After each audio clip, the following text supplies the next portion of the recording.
All right, we are live in beautiful sunny Yeah, Florida, and today, fight fans, we're going to be breaking down UFC 214 in Anaheim, California. Cormier versus Jones 2, and what is probably I would say maybe the best card of the year between this and 2011 on paper. Anyway, we don't know. This night could just be turned out to be absolute dog shit, but I doubt that, man. There's some amazing fights on this card, amazing names, amazing matchups. I love it from a betting perspective. And as you can see here, I'm joined by two guests here that I'm very happy to have on. Returning for, I want to say, the third time, we got Justin of UFC Bro Picks, one of my best friends on here, man. And for the first time, we got Sebs of the Seb Show. Seb, what is going on, man? What do you think of this card, bro? It's good to have you on for the first time.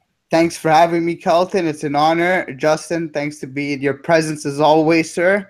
But honestly, man, this card's stacked from top to bottom. It's the best card of the year. I think it's better than 211, 100%. You got three title fights. You get to watch Cyborg. That's like watching Mike Tyson in her prime. It's this is as good as it gets. John Jones' return. You got Cowboy, Robbie Lawler, Jimmy Manuwa was on the card, and then just look at the undercard, and even it gets scarier, man. So from top to bottom, this is good. It gets. Justin, what do you think of this card, man? Yeah, man. Thanks for having me back. And this card is stacked, man. I mean, like you said, dude, the best card of the year, in my opinion. I'll be there live with Ricky. I can't wait. And yeah, let's catch these bets, man. I can't wait to talk about these fights, dude. So it's a very good card.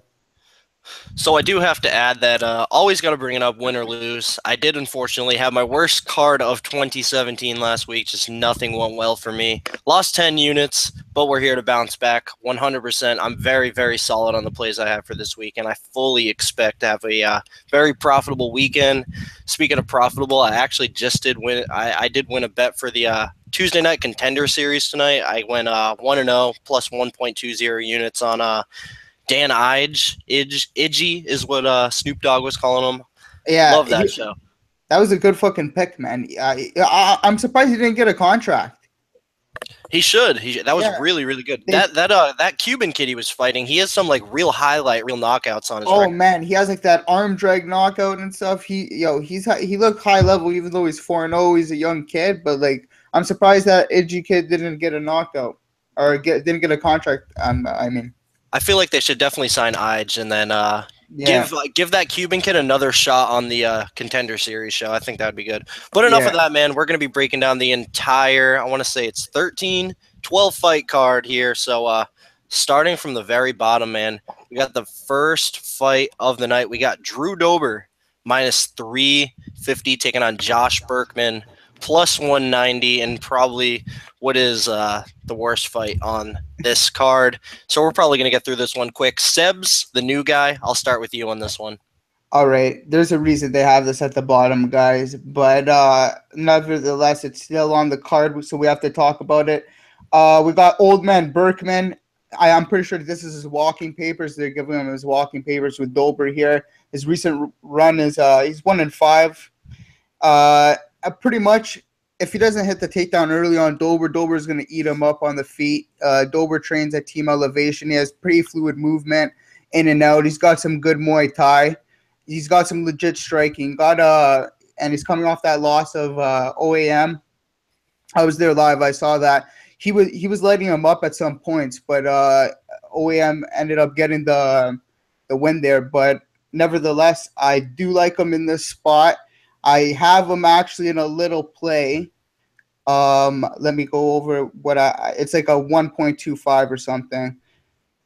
Then I have him and two other people in a 0.5 unit, and then him and two other things as well in a 0.25 unit. So only 0.75 units on Dober, but nevertheless, I'm pretty confident on him. I think Burkman's done, man.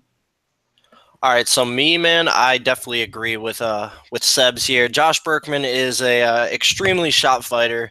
Talked about retirement in his last fight. I believe he retired, but he just came back.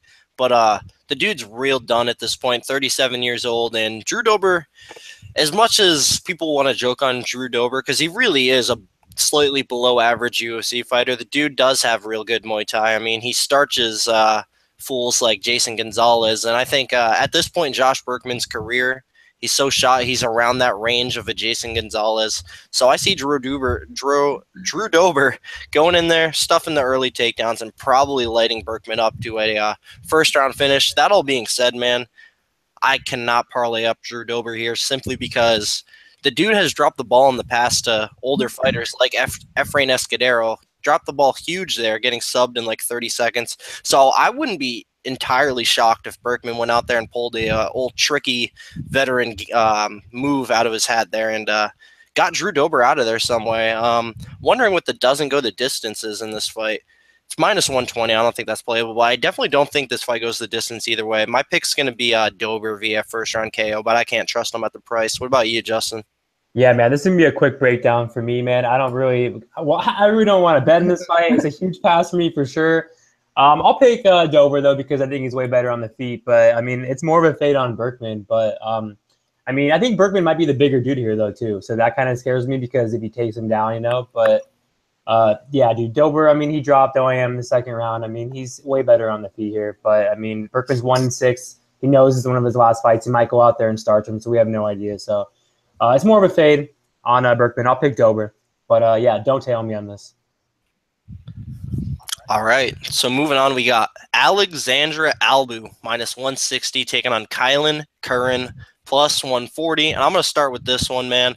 I think this is pretty simple to break down. Kylan Curran is what we like to refer to as the worst strawweight on the UFC roster. The girl constantly gives up. She constantly gives up her back. She just simply doesn't have much fight in her, and that's really like unlike most Hawaiians. Like most of these Hawaiians go in there and want to scrap. Kylan Curran, she's missing something. I don't believe she's really like a true fighter. She's 4-4. She's won fights. She's won a fight in the UFC. Then again, that was against Emily Kagan.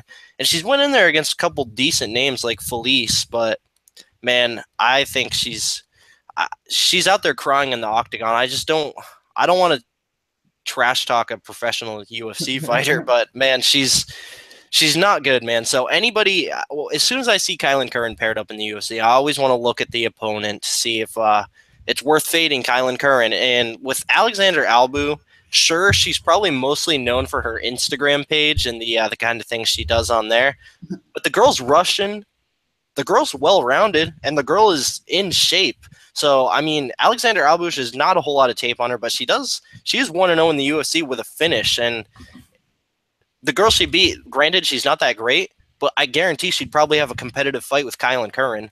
So I think even with the time off here, I think Alexander Albu is probably better everywhere in this fight.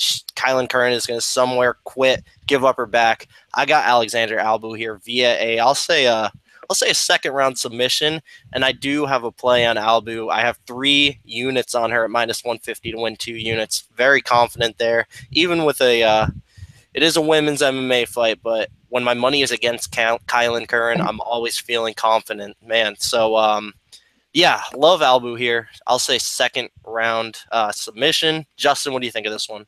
Yeah, man, I got a play here, too. I got 2 units on Albu at minus 150 to win 1.33. Curran is, like you said, man, one of the worst fighters on the roster in the division besides Heather Jo Clark and a couple other girls. But, yeah, man, I was at her fight versus Emily Kagan live. And, dude, Emily Kagan, had her, bro, in some moments. I mean, that was a back-and-forth fight. And if you lose to a soccer mom like that girl, I'm pretty sure Emily Kagan is, like, in a retirement home right now. Dude, like, you got to rethink your life, dude, really. So, she's a quitter, man. She's 4-4, 1-4 in the UFC. I mean, she's quit in so many fights, you know. And I know Albu is probably has the less experience, though. But, I mean, she looked really good in her debut. And I know people are saying, oh, the long layout. But she's in very good shape. She had a lot of injuries. And I think she was getting her, like, master's degree in school or something. But, I mean, she's good now, dude. And a Russian chick like that, she's really good in shape. Curran, she's decent on the feet. I'm not going to say she's bad on the feet. But when it hits the mat, bro, she quits. She's a fish out of water on the ground. And Albu, dude, has a good wrestling game. I see her taking her down, getting that sub. And Albu looked pretty good on the feet too. So I got Albu just like you, and I got her by a sub too. So let's hope she captures. Sebs?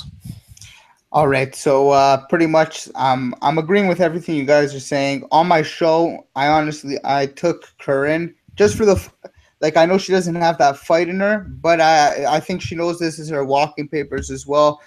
Something I saw on Twitter that like caught my eye though is like Albu's was a former. I think she fought at 135 her first fight, and she's a former pro bodybuilder.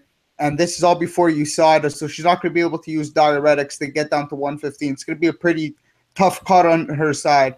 I think that'll play a part. Like if she gets past the first round and like she's landing all these takedowns and these grappling exchanges, the cardio might play a factor, and that's what I'm banking on at least to go over 2.5 rounds.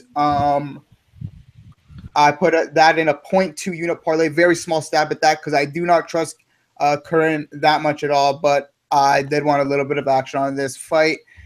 And I think like Albu's long layoff will like she still is legit as she still has all those skills for sure to finish her and stuff, but I think the long layoff she'll like 30-27 or something. Still beat Curran's walking papers, but I think it goes a distance at least. That is a good point about the weight cut. We don't know how that'll go. So hopefully for me and Justin's sake, that weight cut goes well. I'm sure it will. But, man, we got a great fight in front of us here, man. We got Jared Brooks minus 150 taking on Eric Shelton plus 130. And I'm going to start out with Justin on this one. Yeah, it's a very good fight, dude. Big fight in the division for sure. But yeah, I've been back and forth in this fight, but I'm gonna have to go with Jared Brooks here, man. Eric Shelton, I know he moved camps. He was at Team Elevation. He's somewhere else now. We'll talk about it later. But yeah, man, Jared Brooks is a very good wrestler, man. A lot of people say he's a midget and all this, but the kid can strike too. He throws bombs on the feet. But I think he's gonna take Shelton down at will here, to be honest. Shelton doesn't have the best ground game, the best takedown defense. Tim Elliott was taking him down repeatedly. And on the feet, it's going to be close. So Shelton has pretty good boxing. But, I mean, Jared Brooks can crack too, man. He has power too. And I like his confidence, man. I mean, Jared Brooks wants to be a champion. I mean, I'm sure Shelton wants to be too. But, I mean, Jared Brooks, dude, is the real deal, dude. This kid trained with Scoggins, Cody's the man.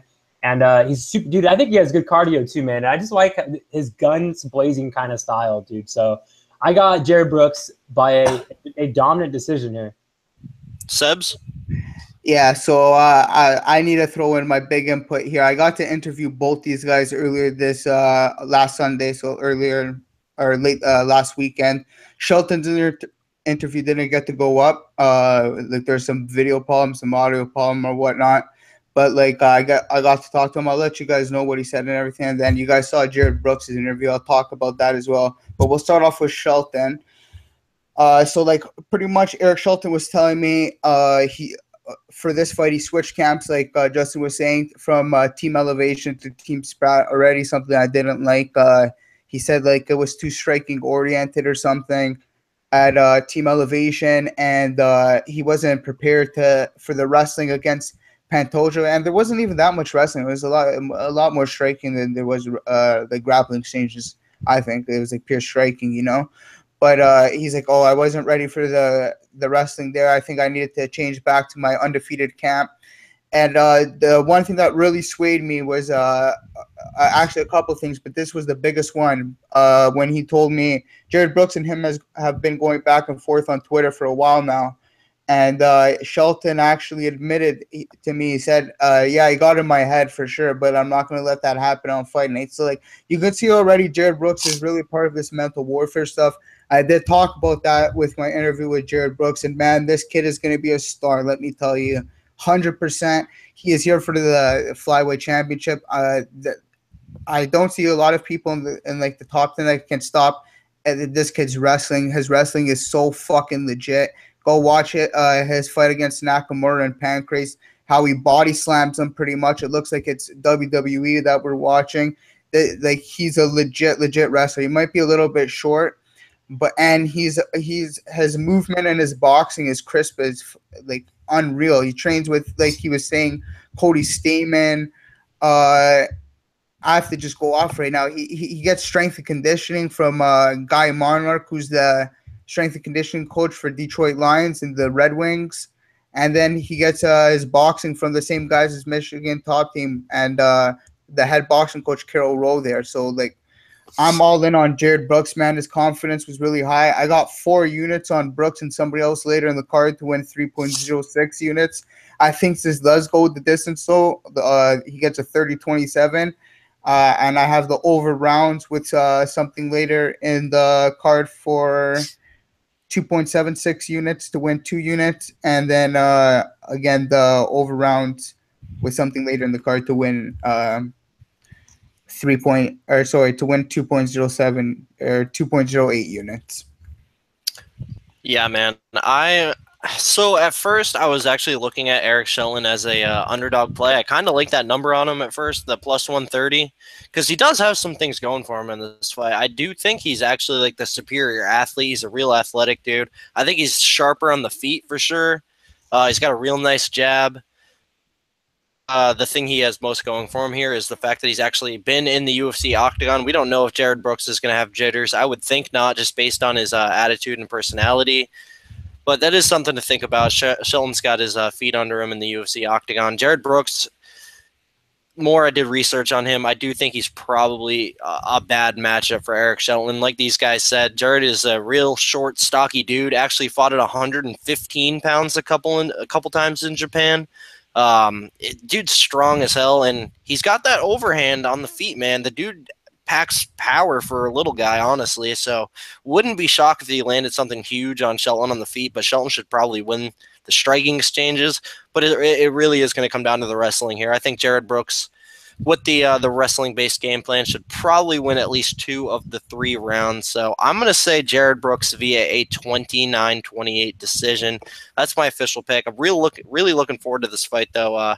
It's a pass for me, so I can sit down and enjoy it, because I do think these guys are probably future top 15 flyweights for sure, both of them, no matter how this fight goes down. But yeah, I got Jared Brooks via a 29-28 decision.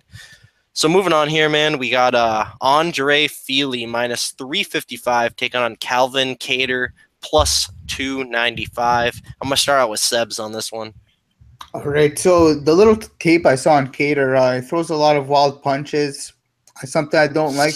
He's really slow for a featherweight too. That's and he's called the Boston Finisher. That's his nickname. He hasn't finished the fight in 7 years.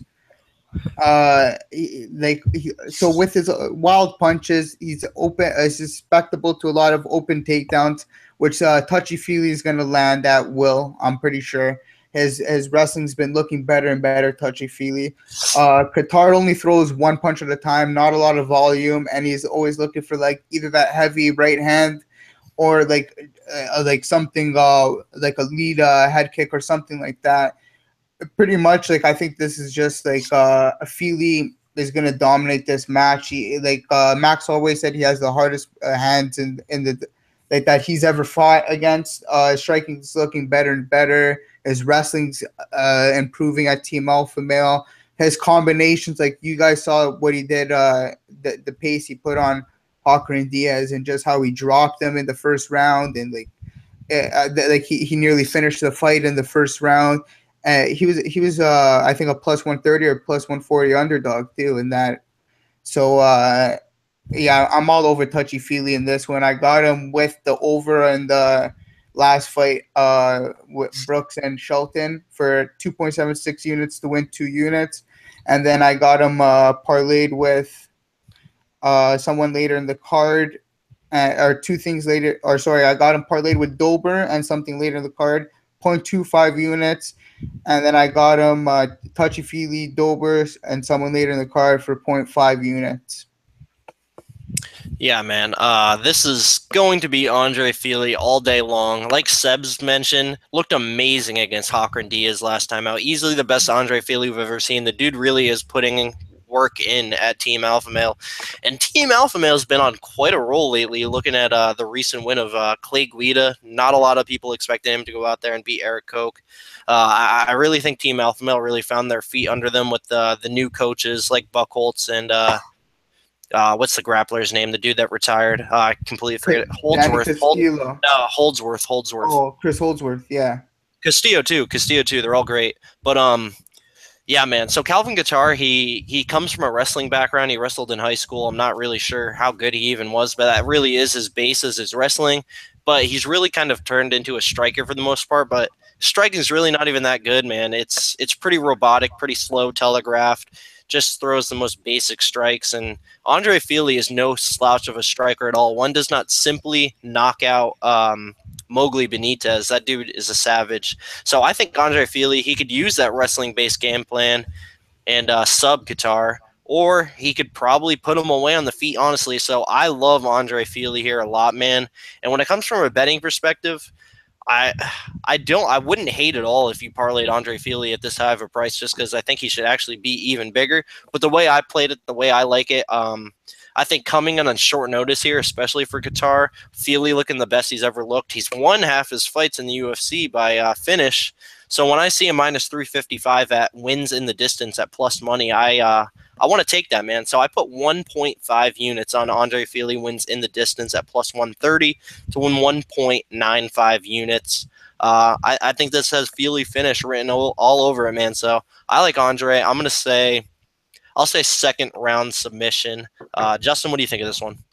Yeah, man, I got Fili here all day. It's going to be a pass from a betting perspective, but I think it might be a little closer on the feet, though, because Calvin's pretty good in the feet.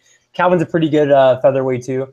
I'm sorry, a pretty big featherweight, and Fili is, too. But Fili has a huge advantage on the mat, and he needs to take him down. I don't want him to go out there and test his striking that much, because I do think Calvin could make it close on the feet. But I do think Andre Fili is way better on the ground, and he needs to take advantage of that. So I got Andre Fili too, probably by a ground pound finish. All right, man. So moving on to a very interesting fight that we'll have some fun talks about this one, man. We got Renato Moicano minus 145 taking on Brian Ortega, T-City plus 125. So I have some strong thoughts on this one, man. Renato Moicano is a guy I've paid attention to for a while. I think he's extremely skilled, future top 15 guy. I think he's already in the top 15 with that Stevens win, but dude's legit. Very intelligent striker, very fluid, mixes up his strikes well. One does not simply outstrike Jeremy Stevens, even Jeremy Stevens later in his career, man. So, and then he's got that BJJ black belt. The dude is a beast on the ground, honestly. Really one of the best grapplers in the division.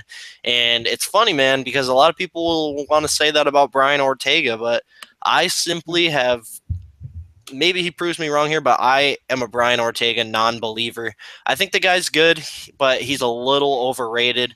In my opinion, he was down 2 rounds to Clay Guida. He was down that fight against Diego Brandao, but hats off to him, man. He pulls off third-round finishes. He pulls off comebacks, but I don't think he does it against Renato Moicano here. So basically, Ortega's outgunned on the feet 100% here. Moicano's going to strike smart. He's going to stay on the outside and jab and kick Ortega up real bad, in my opinion.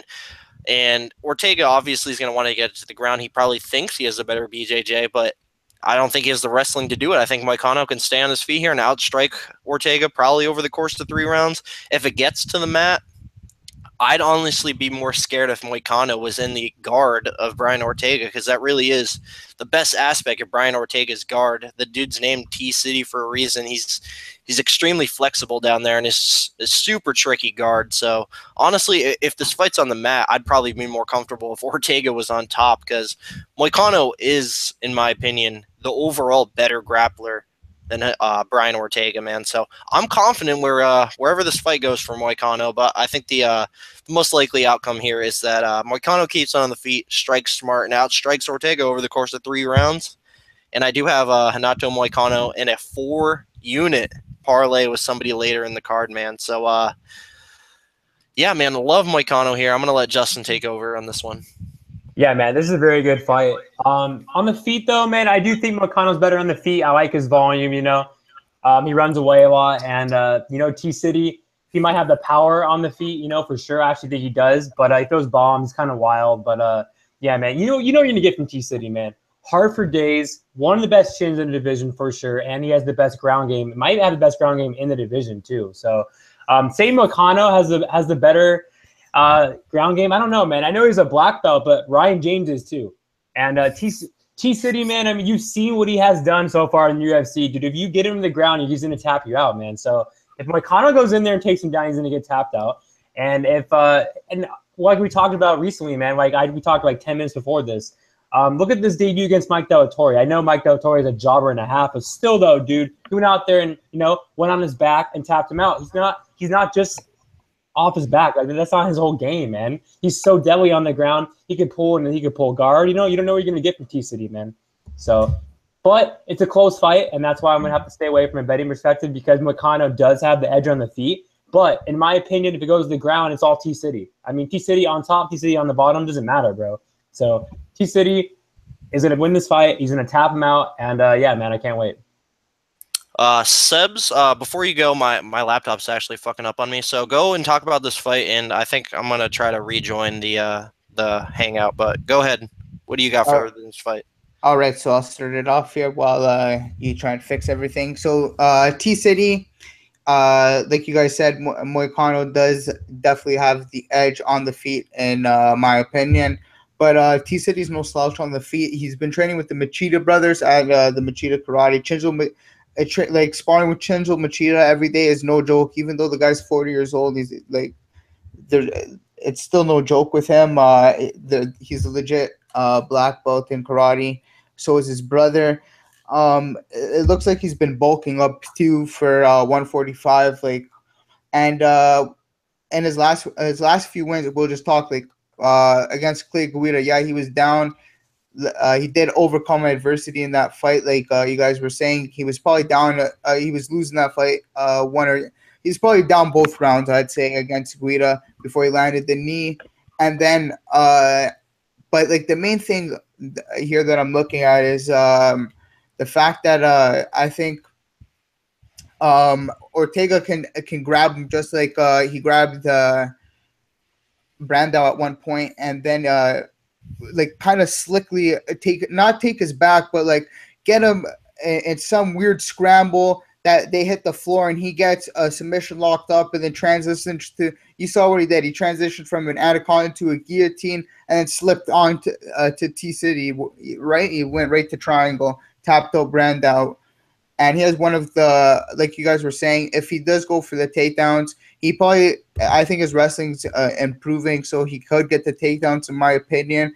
But if he doesn't, you see him a lot like the shoot for the takedown and then pull guard. So, and he has the most dangerous guard in the featherweight division by far. I think he's a way better grappler than Moicano. Not way better grappler, but I think he is the better grappler than Moicano, in my opinion. And once this hits the floor, I think it's a second round submission for Brian Ortega. So I do have him 2.5 units to win 3 units. All right, man. So we got another fun one here, man. We got Aljamain Sterling minus 135 taking on Renan Barao plus 115. And I am going to start out with Justin on this one. Yeah, man, this is one of the closest fights on the card for sure. It's super hard to bet this fight. I'm going to have to stay away, but I'm going to pick Aljo to get the win. It's kind of a fade on Barao. I mean, Barao, you know, I know it's a 140, but, I mean, he hasn't been looking that good lately, dude. And I know Aljo doesn't have the power on the feet to do anything to him on the feet. And I know Barao has 100% takedown defense, but I do think that Aljo's going to find the takedown and, you know, ride him out. I don't know if he taps him out, but I do think he could get a 29-28 here. I think Aljo has some good volume on the feet with his kicks and his hands. I think he's kind of like the Elias kind of fighter in the division. And he has a good chin. I do think he has good cardio as well. And Barao, man, I mean, yeah, you know what you're going to get from Barao, man. So, you know, he's kind of lazy out there too. And he's taking so much damage, bro. And he's a fade, in my opinion. But it's a close fight than people think. So I didn't watch that much tape on this fight, but I'll pick Aljo to get the win. Sebs? Yeah, I'm also with Aljo here. I got 3 units on Aljo to win 2.22 units, but I just think Aljo's the superior wrestler. He's an All-American. I think he's Division 2 All-American, but regardless, he's an All-American wrestler. I know Barao does have 100% takedown defense, but I see him landing on his back a few times with Aljamain Sterling here. I think he gets him down to the mat. Like Justin was saying, Justin pretty much took all the words out of my mouth. I think he grinds them out on the mat. On the feet, I think he keeps his distance because Barao's boxing is no joke, so he keeps his distance with the kicks. But he does have volume, like you guys saw in his last fight against Aquino Mendez. He threw 106, or he landed 162 strikes, threw 246. 83 of them were significant, and he did get 2 takedowns on Aquino Mendez. overcame some adversity with the knockdown and then the submission attempt right away, and he got out of that and he got the win. So like Justin was saying, it's pretty much a fade on Barao. Like Nova Uniao, that whole camp after USADA, they haven't looked the same. I like to fade those guys personally. And in a matchup like this with I think a way better wrestler, a way better athlete, a guy who has better cardio, in my opinion, I'm gonna have to go with Aljo, man. So me personally, I am also going to go with Aljamain Sterling ever so slightly, though. I mean, when this fight first got announced at 135 pounds, I'm like, all right, this is going to be simple, man. Barao's going back to 135, a cut that he's had more than troubles with in the past. He's going to go through that weight cut. Either he's going to pull out or he's going to go into the octagon completely deteriorated. And Aljamain Sterling's probably going to win a volume striking-based decision. Now this fight's at 140 pounds, which really isn't that much more, but I guess over time I've gotten slightly less confident in Aljamain Sterling. I do think the line is just about right with him as a slight favorite. I think basically he can probably still go out there and out-volume the gun-shy Renan Barao. Barao's not the guy he once was, and Aljamain Sterling's going to out-volume on the feet and possibly land those takedowns. I'm not going to bank on him landing those takedowns because, like Seb said, Barao does have very good takedown defense, but I think Aljo could probably land a takedown or two. I think Aljamain can mix up the takedowns with the strikes, but I think for the most part, Aljamain Sterling is going to throw those crazy kicks that he's been throwing in his fights, and he's been working on his boxing as well. So I wouldn't be surprised if he put the hands on Renan Barao. But I got Aljamain Sterling here. I'll say a 29-28 decision, but all around for me, this fight is it's a big pass. So yeah, I got Aljo via decision though.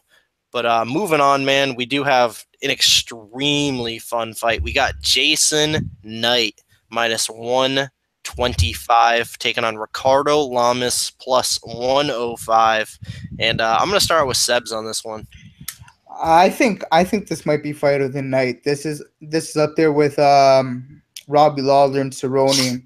I think that might be a brawl as well. But I think this is going to be fight of the night. These guys are going to like to brawl it out on the feet for the first round at least.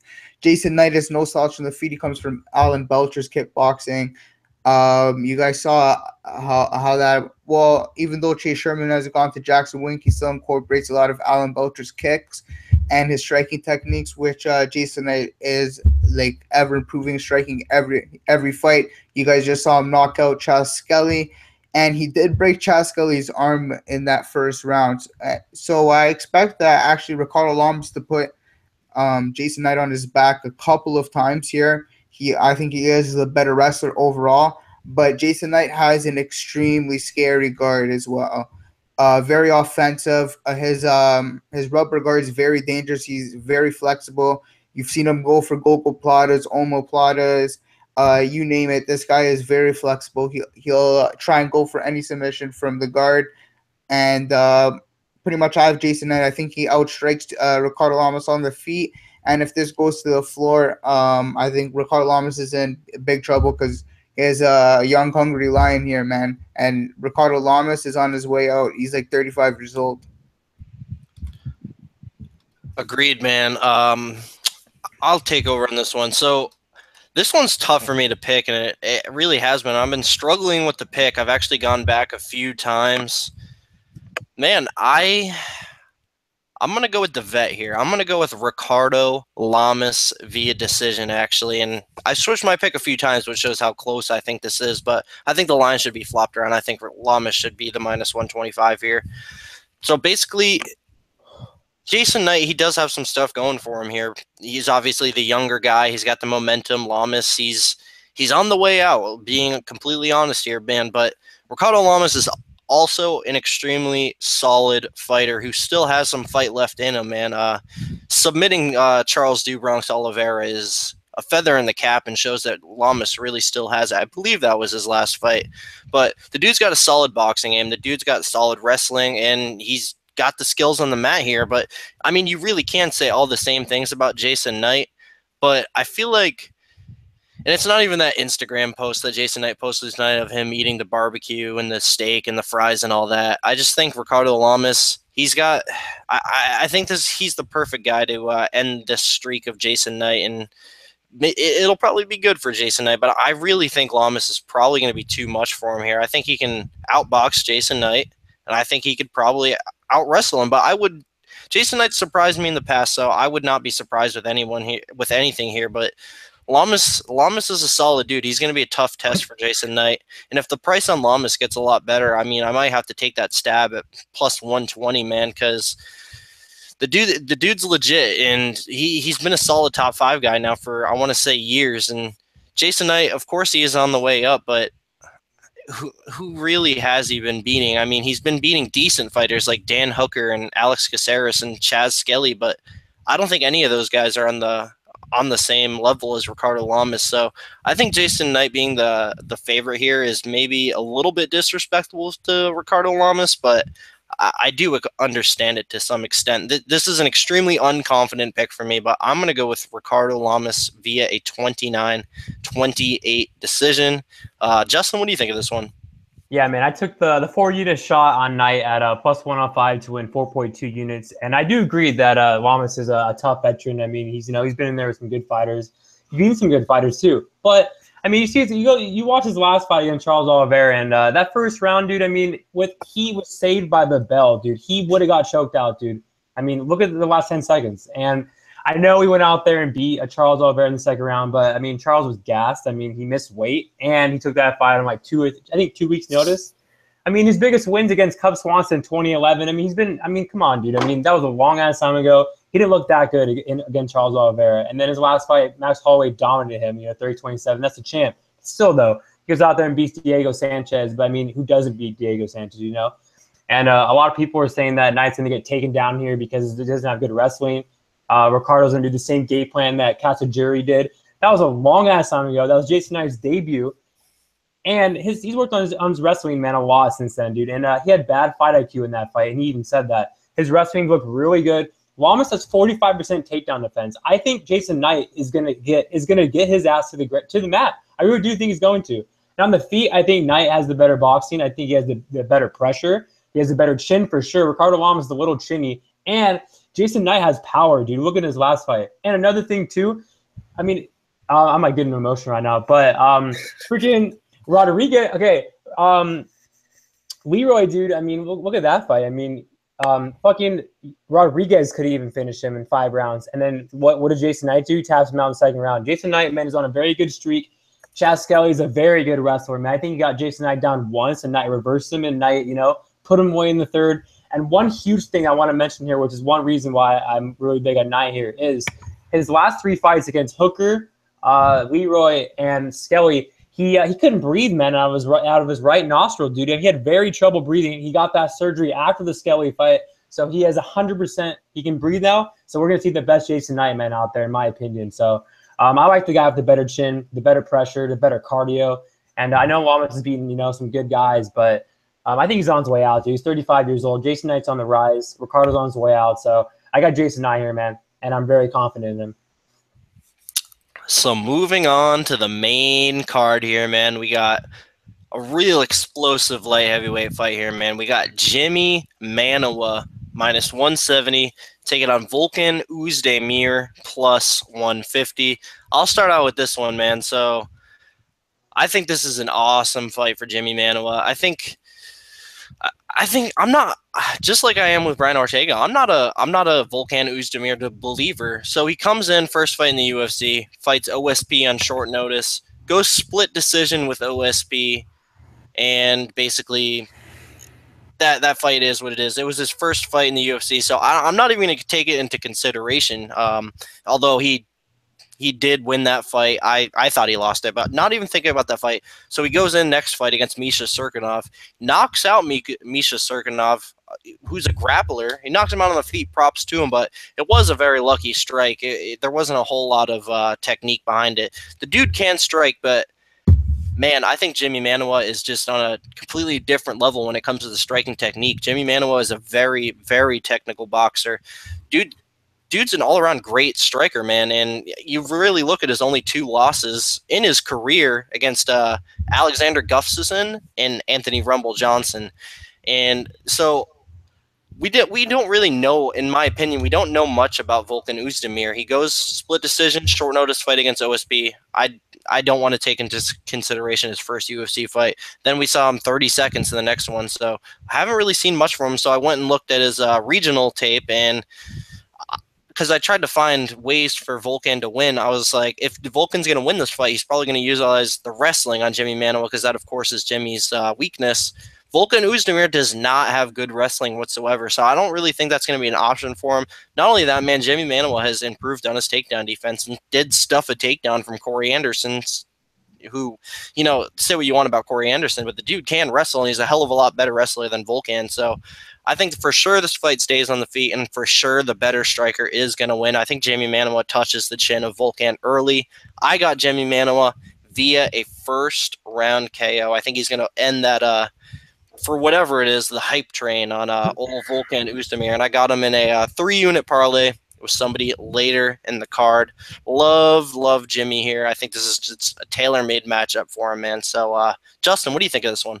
Yeah, man, I agree with you for sure, man. I got 4 units on Manuwa and someone else later on the card. This is a very bad matchup with Volkan, man. I mean, his debut against OSP, he lost that fight, in my opinion, too. OSP almost took him out in the 3rd round, and he goes out there and knocks out a grappler, like you said, Misha Cirkunov. But Misha does not really have good stand-up at all, in my opinion. And Jimmy, dude, is one of the best guys in the division, in my opinion, in his striking for sure, and overall. I mean, like you said, his only 2 losses against the elite. And this hurts Volkan because it's striker versus striker. He's going in there against a dude that's way better striker than him and better power, in my opinion. So, like you mentioned, man, I don't think Volkan has the wrestling for Jimmy. I mean, Volkan also lost to a jobber in Bellator, Kelly something, Anderson. Knudsen, yep.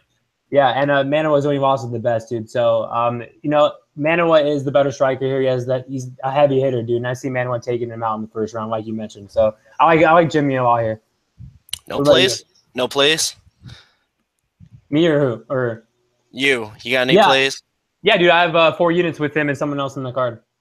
Nice. Sebs, what you think about this one? So I have actually, before we jump on this one, my mic got muted before we jumped to this fight. So I have Jason Knight 3.5 units to win 3 units. So I do have a play on Jason Knight just in case anyone wanted to know. But jumping back on this fight, you guys pretty much took the words out of my mouth. This is gonna be a striking matchup. I looked at the regional tape as well, Kelton. This guy has no wrestling whatsoever, and if he does have any wrestling, it's not going to be good enough to take Jimmy down. Jimmy's takedown defense is ever improving, especially working with Gustafsson now. And I think now that he's been working with Gustafsson, we're going to see like him use angles and even sharper boxing than he's used in the past. I think this is also a 1st-round knockout for Jimmy. You guys pretty much took all the words out of my mouth. I have Manuwa and somebody later in the card, max bet here, 5 units to win 3.64 units. So I'm very, very confident in Manuwa here, man. All right, so moving on to I'd say probably my favorite fight on the card, man. It's just 2 legends. We got Robbie Ruthless Lawler -155 taking on Donald Cowboy Cerrone +135. And I'm going to start out with Justin on this one. Yeah, man, I like this fight a lot, and I'm a huge Cowboy fan. I'm a huge Lawler fan too, but I really think the Cowboy's going to get this done, dude. I'm going to give Z a quick shout-out because I'm actually talking to him right now, and he likes Cowboy by KO in this fight, and I agree with him, man, because like you mentioned, he said that head kick, dude, is open, dude, in this fight for sure against the southpaw and Lawler, man, all day. And one thing I want to mention too is I'm probably going to bet Cowboy in a little bit right after we get off here. Fuck, man. I just thought of that too. Both these dudes are taking so much damage for sure, but Cowboy needed that rest, dude, against Masvidal because, I mean, he had so many fights, man, before that. And I know Lawler, had that knockout against Woodley, but I'm not going to count Cowboy out here at all, man. Lawler switched camps. I mean, you don't know what you're going to get from him. I do know he's a pressure fighter, which hurts Cowboy, but like I mentioned about the head kick, dude, Cowboy has the better ground, I think, too. I think Cowboy can go out there and pick him apart. I mean, I do think they both have, good shins, but they're both, getting a little older. But like I mentioned, though, that head kick, man, is open all day, dude. And Cowboy has more tools on the feet, in my opinion, and more ways to win. He does have the wrestling too. I know Lawler has good takedown defense, but Cowboy has a very slick ground game and good takedowns too. And that body combination against Rich Story was by far the best combination you're ever going to see in UFC. So I think Cowboy is not on his way out, man. I mean, I don't think he's done like a lot of people think he is. So, and he's training with Jones for this fight. So I got Cowboy here, man, and I'm gonna make a bet probably right now, actually, to be honest. Yeah, man. I'm looking to stay away from this fight from a betting perspective. I would say based on the lines, it's definitely a dog or pass situation. So if you're going to bet either guy, I'd recommend Cerrone. But what I am fairly confident in here is I don't think this fight goes the distance. There's a lot of question marks about both guys, both coming off pretty brutal knockouts. Cerrone got knocked out twice in that fight against Masvidal, if you ask me.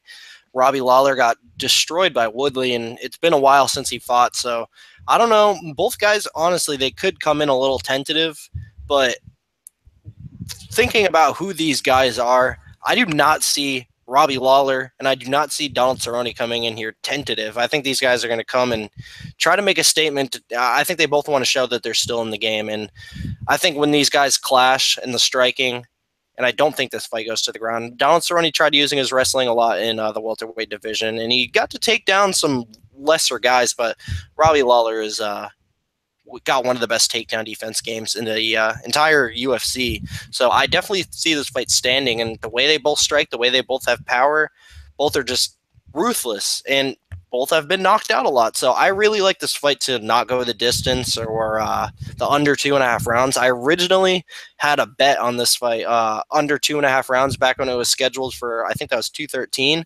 I had 2 units on the under at plus 105. I didn't get that line back the second time around. It's at minus 110 now. I'm only going to play it if it gets back to the number I originally had. But for now, this fight's just a big pass for me. But I definitely think it doesn't go the distance. As for who I think wins, I don't know, man. That's really tough for me. I think this fight should be pick'em. So that being said, I'll just go with the dog here. I'm going to go with Donald Cerrone. I think he's younger. He's not coming off quite the layoff that Lawler has. I think Lawler's been away for like a year now. Donald fought 6 months ago, and we all know how active Donald is anyway. The time off for Donald's probably good. He did take the proper time off. And like Justin said, I think that head kick will be there, but Robbie Lawler's got a chin on him. The question is, does he still have a chin on him? It's hard to say. I think I can honestly see both guys getting rocked here, which is why I don't want to bet on either guy. Even Donald Cerrone is an underdog. But, yeah, I really don't know. I just think somebody gets knocked out here, and I'm just going to pick the underdog for the hell of it. I'm going to go Donald Cerrone via head kick knockout. So, yeah, man. So moving on here, man. First of the 3 title fights, we got Christine. Did I skip Seb? Yeah. I didn't even notice, so don't worry about it. But go ahead, Seb. Yeah, don't worry. We have the same bet pretty much, so you took all the words out of my mouth, Kelton. Anyways, I have the under rounds here. Originally did have it as well at 213. I have it with something later in the card, 1.25 units to win 2.08 units.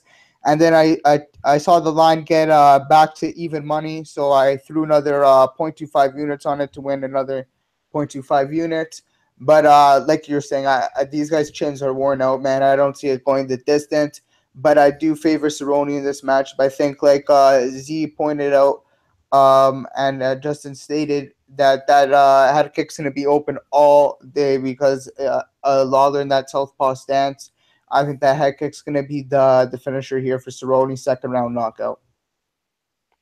All right, so now moving on to the first of 3 title fights. We got Christine Cyborg Justino minus 1,300 taking on Tanya Evinger plus 850 for that vacant featherweight title. I'll start out with Seb's on this one. Yep, and I got a whole bunch on Cyborg. So let me start off with this. In total, guys, I have, and I know the viewers are gonna be talking a bunch of shit right now, but let them talk right now. I have 19.25 units on Cyborg, and for a good fucking reason. I should put my grandma's house on it too. everything should be put on Cyborg right now. There's no way she's losing this fight unless she, like, even if she breaks a bone in her body, she's still knocking out Tonya Evinger. Tonya Evinger's 36 years old. She's lost to Sarah McMahon, who's no slouch, but she's lost to Rocky Pennington, Alexis Davis. Like the competition she's beat Megan Anderson. I'll give her that. And she's beat Irina Aldana, so I'll give her that. Like, but she even hasn't looked good so far in the UFC. But Cyborg is, like I said, the Mike Tyson of the UFC when Mike Tyson was in his prime. A one-punch knockout power. I don't see this going past maybe 2 minutes of the first round. I have Cyborg and Manuwa 5 units. A max bet to win 3.64 units. I have Cyborg and with somebody else later in the card, 4.75 units to win 3.21 units. I got Cyborg and Brooks 4 units to win 3.06 units. And I got Cyborg and somebody else later in the card, another max bet to win 2.56 units. And I did play the under quite a bit as well, guys. 3 units for the under rounds here and the under rounds in another fight. And the under rounds in this fight and the under rounds of the Cowboy fight for 1.25 units to win 2.08. And the under rounds in this fight, Dober, Touchy Fili, 0.25 units to win 0.36 units. And Touchy Fili, Dober, Cyborg, 0.5 units to win 0.46 units. There it is, guys. 19 units on Cyborg and rightfully 19.25, Kelton. And rightfully so, man. I agree with Sebs. I don't think Tonya stands much of a chance here. Cyborg is as close to you get as a lock here. I think obviously Tanya's route to victory here is going to be the takedowns and the grappling, but Cyborg's so much bigger and so much stronger. I really don't see that happening. Every girl that's tried to hold on to Cyborg and take her down and put her against the cage, like that Russian girl in Invicta, she held Cyborg against the cage for like 4 minutes but got knocked out. That Swedish girl, Lena Landsberg, she made it to the second round against Cyborg by trying to make it an ugly fight, but she got knocked out. Cyborg knocks people out, man. No matter how hard you try, you're eventually going to get knocked out. And I expect Tonya Evinger to maybe possibly make it to the second round, but it all depends on how she fights. Tonya, we don't know how she's going to fight. She might think she could go out there and outstrike Cyborg because Tonya is a very confident fighter. I'll give her that. But obviously that would just be a terrible game plan by her. So maybe Cyborg just completely stuffs the cage grappling and the grappling altogether. Maybe Cyborg can just keep striking the whole time, and when you get a striking match between Cyborg and Tonya Evinger, that's not going to last very long at all. I'll give Tonya the benefit of the doubt. I'll say Cyborg via early second round TKO. It's simple, man. We know what Cyborg does. She just hits too damn hard for these girls, and Tonya Evinger is a 135 pounder. I know she's fought at 145 in the past, and she's a good sized 135 pounder, but we can't keep giving these 135-pound girls to Cyborg because we all know what's going to happen. We all know this should have been Cyborg versus Megan Anderson. Megan Anderson, you can argue she probably wasn't ready, but at least she was a 145-pounder, man. So it is what it is. Tonya, obviously, short notice as well, too. Maybe that's a problem. Maybe it's not. I believe she was getting ready for an Invicta fight anyway, so maybe that doesn't make a difference. But this is just Cyborg all day. Not much to talk about here. I mean, it's going to be a simple fight. We're just going to see Cyborg smash, basically. Justin, what do you think of this one? Yeah, this is a super quick breakdown for me, man. I got Cyborg all day. She's going to beat that lady that works at Bass Pro Shop, in my opinion. I don't think Tonya Evinger is that good. And yeah, dude, freaking Cyborg looks like a fucking one of those apes from Planet of the Apes, you know, like that leader out there, dude. Like she's fucking, dude. She looks like a fucking Caesar, dude. She looks like a fucking man, dude. Like what? Wannabe Silva and then like a mix of an ape. So I got Cyborg by a fucking a first round. Fucking, she's gonna go out there and rock her with a jab and then fucking finish her, dude. So I got Cyborg all day. All right, so moving on to the co-main event of the evening. Actually, I completely forgot. I do have Cyborg.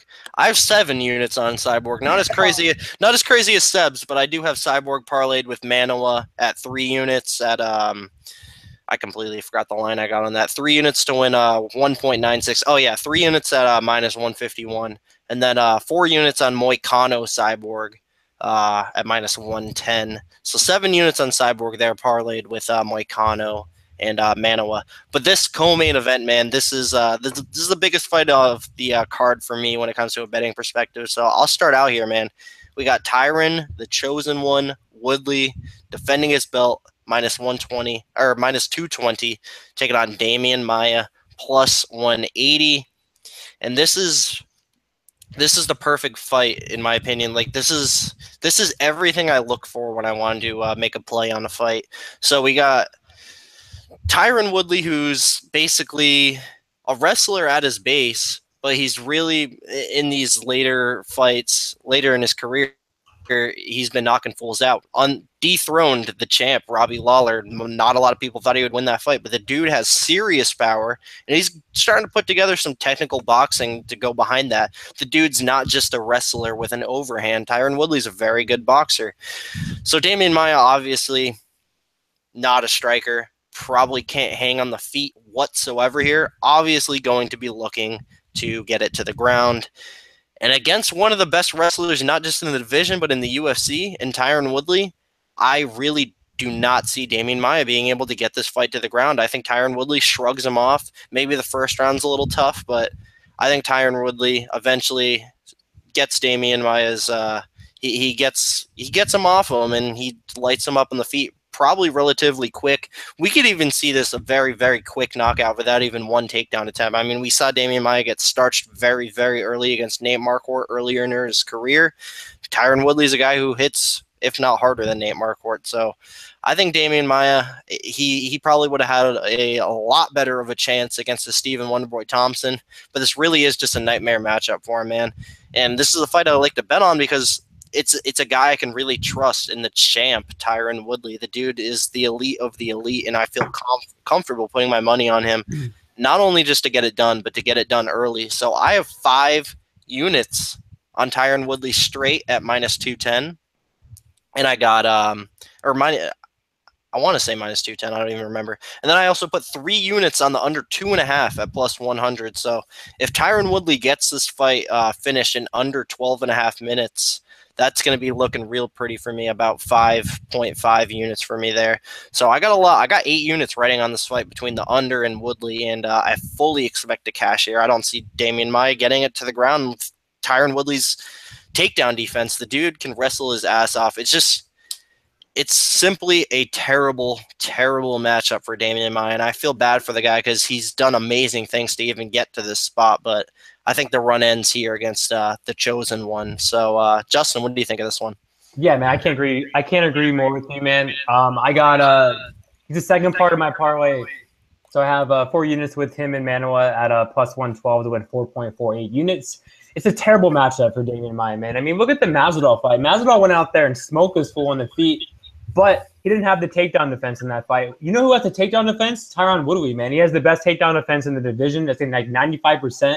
And he hits harder than Masvidal, too. So I think he's going to go out there and knock him out, man, in the first round. So I like Damian Maia, dude. No disrespect, man. He's one of the best grapplers in the division, but he's fighting a guy with solid takedown defense and that hits harder than Masvidal. Masvidal dropped him like, 3 times, I think, and he was hurting him, dude, all day in that fight. And I actually scored that fight for Masvidal. But I do think Tyron Woodley's going to get this fight, man, and knock him out. So I got Woodley all day. And I forgot to mention, I got 2 units in Woodley in the distance at minus 113 to win 1.77 units. So I like Tyron all day, and I do like him in DraftKings as well. And even back to that Masvidal versus Maia fight, Masvidal was stuffing a good amount of takedowns, and he was winning a couple of the scrambles there. I think Masvidal probably didn't fight as smart as he should have. There was a couple times where he could have got back up to his feet, but he stayed onto the ground with Maia. So yeah, I definitely think if Masvidal can stuff some takedowns and win some reversals, I think an amazing wrestler like Woodley is just probably going to not have any sort of problem whatsoever. I'll give Damian Maia all the credit in the world. He has evolved himself into a decent wrestler. He's gotten a lot better of getting to the fight where he wants it, but I think that's going to be way easier said than done against a guy like Tyron Woodley. And Damian Maia's gotten great wrestlers to the ground down before, like Ryan LaFleur, but I think Tyron Woodley's levels above Ryan LaFleur, even when it comes to the wrestling credentials. So bad matchup altogether. Sebs, what do you think? You agree with us? 100%, guys. I'm with Woodley and Cyborg, 4.75 units. So not all the way 5 units, but pretty much we're there. 4.75 units to win 3.21 units. I just gave myself a little bit of breathing room just because it's Damian Maia. You can't ever underestimate him. But nevertheless, this is a terrible matchup for him. I'm one of the biggest Damian Maia fans. I had I think 4.5 units on Maia against Masvidal.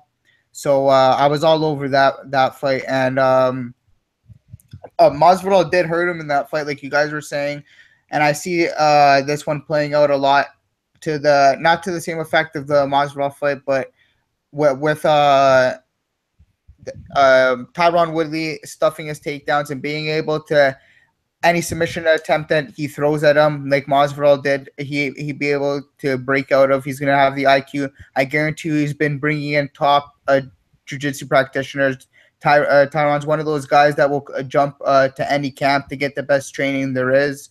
So I do have him 4.75 units to win 3.21 units. And then I have the under 2.5 rounds as well, guys. I really think if he shoots the sloppy takedowns, Damian Maia, like he did against Jorge Masvidal, he's just going to get clipped and knocked out.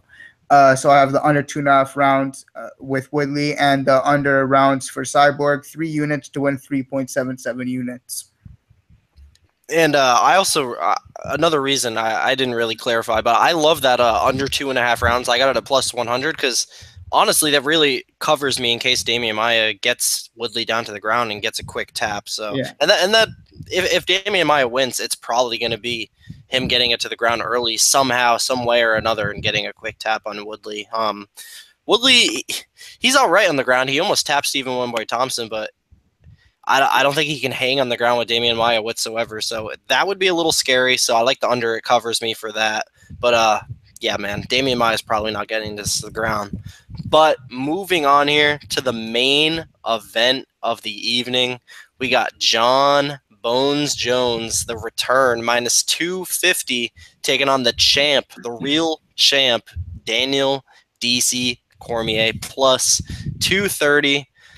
I'm going to start out with Justin on this one. Yeah, man, I actually looked into this fight a lot, and I thought about betting DC actually before the tape. I went back and watched the tape, and yeah, man, I can't do it, dude. John Jones is the greatest of all time. The first fight, though, man, I will say this. It was a lot closer than people think, but DC did lose 4 rounds. He won 1. He has a very good chin, though, dude. I'm not going to lie, man. And it's kind of crazy that John Jones took him down, man, because DC has, the best wrestling in the division. That fight with Rumble, I don't even know what happened. I think Rumble threw that fight, and it sucks because I bet on Rumble. They're pretty big. But yeah, man, DC has a very good chin. He has very good wrestling. He has good conditioning, too. The dude's getting old, though, man. I mean, he doesn't look that good in his weight cut so far. And John Jones looks pretty good, dude. And John Jones is fucking motivated for this fucking fight, dude. I really think John Jones is going to get a finish in this fight. I think he's better on the feet. I think he has arguably, he has good takedown defense, good wrestling. But another thing I like in this fight is that he just got promoted to blue belt. And I think John Jones could tap DC out, dude. So I think Jones could finish him on the feet, but I honestly see a sub, man, in my opinion. So I got John Jones by a sub, and he will be on all my DraftKings lineups. And I'm gonna pass for a bet because I have a lot of plays already. I have a lot of units risked. And but yeah, man, I got John Jones by domination, but I'm gonna pass just because DC's the champ, and it could be a close fight. Who knows? Sebs? Yeah. So everything pretty much Justin said there. Other than the first fight, I thought it was 4-1. You could I see where a lot of people could have scored it easily 50-45, but I thought it was 4-1, and it's like Chael Sonnen said. It's not. This isn't even a joke to point out, but John Jones was actually high on fucking cocaine for that fight, and he beat DC. That's not a joke, and he took him down. He demolished him. A guy who is on drugs at the time. You know what I mean? Binging on drugs during that weekend before his title fight. And I expect a very, very motivated John Jones, like Justin was saying. He looks like he's in incredible shape. I like this new weigh-in rule that they did for for UFC 214, where you have to do the 30-day weigh-in and then the 10-day weigh-in. So where you see him at the 10 days out, where he's 217 pounds, he looks like a fucking animal. He's truly a physical specimen. And like Justin said, I think he's going to submit DC. He kind of told DC what was going to happen. He's like, be careful with your neck when you're going for a takedown, because if you go seeing John Jones has been doing a lot of jiu-jitsu. He won the submission underground title against Dan Henderson. He's just against that in that Joe Rogan podcast. He talks about how much he's just been loving jiu-jitsu. In a lot of his interviews, he's been talking about, I've just been focusing on jiu-jitsu a lot. So I guarantee he's trying to show off his jiu-jitsu a little bit in this matchup. I hope that doesn't get him in trouble and like he doesn't stay in his guard or on his back for too long. But I see him dominating this fight for all 5 rounds. I think a 50-45. If he doesn't get a 50-45, it's going to be a late sub when DC is really gassed. DC, I think he's done for the light heavyweight division. Against Rumble, you guys saw on the last Embedded, he's like, I'm done with this weight cut. It's super tough. The guy, you guys all saw, he cheated to make the fucking weight. He can't make the weight. I think DC's done here, man. I think it's John Jones all day. I'm not scared of the ring rust whatsoever. So I do have John Jones and Cyborg, 5 units to win, 2.56 units. And that one I'm probably the most confident of. All right, man. So going into this, I really wanted to pick and bet DC, but I can't do it, man. I do ever so slightly favor John Jones to reclaim that title of his. It's tough, man. There's a lot of cases you can make for DC. If you want to take that bet on DC, I don't blame people. I'm actually going to be I'm one of the few people that say this line's off. I think John Jones should only be a slight favorite. I do favor him, of course, but DC's been improving, man. DC has gotten better, and not a lot of people want to point that out, but I think these young, you look at I'll use Yoel Romero as an example. These older guys that got into the fight game late in their life, so they can fight later into their life. Both those guys, they're 40 years old, but you look at them, they're both great athletes. They're both improving. I think we're going to see a better DC than we saw in the first Jones fight. And I also think in my opinion, I could be completely wrong. I don't think we're going to see as good of Jones than we saw in that first DC fight. John Jones, he has one fight in, I want to say, the last 2 or 3 years. The dude's been off for a while, and even when he made that first comeback fight against OSP, it was there was a lot left to be desired there. He probably should have finished OSP in that fight because we know what a jobber OSP is. He did win that fight, credit to him, but he just didn't look like the same guy. So you take away another layoff here after the failed test, whatever you want to make it that. I won't take that into consideration at all. But, man, I feel like John Jones, he definitely wants it, but I feel like DC probably even wants this more than John Jones does. There's a case that you can make that, sure, John Jones, he cleaned up his life. He's done partying. He's done with the drugs, but maybe that's what he needed, man. Maybe that's what he needed. Maybe that's what made him so great. Maybe he's not in the mindset that he should be in. Some people need those kind of things in their lives, as terrible as they may be. We don't know where John Jones is. We don't know what kind of John Jones we're going to get. And while John Jones has been out serving suspensions and serving layoffs, DC has been improving, man. He's, believe it or not, even improved his wrestling in the MMA game. He's improved his boxing immensely. The dude has really transformed himself into an amazing boxer. And he was having success in that first Jones fight, man, with the dirty boxing, the uppercuts. He doesn't really have a whole lot of finishing ability on the feet, but I think he might be able to, if he can initiate the clinch and make it dirty with John, I think he can possibly win a round or two. Maybe he can even land takedowns, but like these guys said, John Jones has been working on that ground game, so DC's got to be careful down there. It's not like DC's ever been submitted or anything, but this is just an awesome fight, man. It really all depends on what John Jones shows up, and I think we'll see it right away. I do slightly favor John Jones here to come back and still be the great fighter he is, and he'll probably still be too much for DC, but I'd be careful, man. This is a big pass for me. I honestly believe this fight's the definition of a pass, dogger pass, in my opinion. But, man, I got to go with John Jones. He's the greatest of all time for a reason. He has DC's number, but it's really tough to say. It's tough to trust the guy is what I'm trying to get at here, but I got John Jones via decision. I'll say John Jones via a 48-47 decision. So I do think these guys cash, but I'm definitely not as confident in them. But yeah, man, I think John Jones, the light heavyweight GOAT, does reclaim that title of his. So that's going to do it for us, guys. The entire 12-fight card of UFC 214. Got 6 plays up. Of course, you can check out my bets at Bet MMA Tips, MMAKelton, and Cappertech. MMAKelton, follow me on Twitter, all that great stuff. Want to thank these gentlemen big time for coming on, especially Justin. It was super short notice for him, maybe even a couple days. Just came home from vacation today, so really appreciate that, Justin. And Sebs absolutely killed it on his first time on the show. Definitely going to have him back in the future. Want to thank these guys so much. Going to give them an opportunity to plug their stuff because they both put out amazing, amazing content. So, Justin, plug away, my man. Yeah, man, you can find me on Twitter at UFC Bro Picks and Bet MMA Tips at Bro Picks. And yeah, man, it's my 3rd time on the show. Like you already mentioned, you're one of my best friends on here. And Seb too, man, both of you guys. And thanks, man, for having me on. And I'll be back in the future. I know I will. Sebs, you want to plug your stuff, my man? Yep. So the Twitter's at the Seb Show, Bet MMA Tips /Seb Show, and you can follow me on YouTube at the Seb Show as well. I do the fight breakdowns for exactly like Kelton, the breakdown for the card, my bets, and I do fight interviews as well. And thanks for having me again, Kelton. It was a pleasure to do this breakdown with you guys, man. I loved it, man. It was so much fun.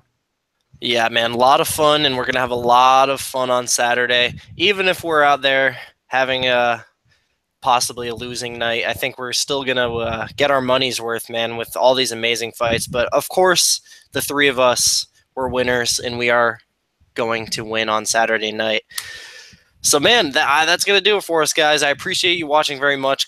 Click that like button. Just takes like 2 seconds. Subscribe if you haven't. Comment below. Tell me who you're betting on. I appreciate all you live chat participants. You guys are the best. I appreciate you guys. Giovanni, I see you in here all the time. Z, I appreciate you showing up here, man. Shout out to Z. In some form. Nah, fuck that guy. Fuck Z. No, I'm just kidding. I love Z. But no, I appreciate you guys all very much. Daniel, all of you guys. So that's going to do it for me.